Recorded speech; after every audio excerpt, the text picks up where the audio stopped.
বড় ভাই বা গডফাদাররা নির্দেশনা দেয় বা আরো বড় পর্যায়ে থেকে নির্দেশনা স্টেপ বাই স্টেপ নিচে আসে, ওরা এক্সিকিউট করে। যে মানুষগুলোর নাম এসেছে আমি ফিল করি যে এরা হচ্ছে, যদি আমি ওই ট্রি হিসেব করি, একেবারে নিচের পর্যায়ের মানুষ।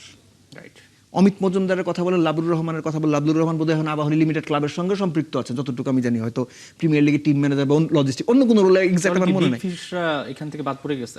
দেখেন, এই যে ফিক্সিং কিংবা ডিসপিউটের যে ঘটনাগুলো ঘটে, যারা এগুলো করে এরা খুবই ছোট ক্যারেক্টার,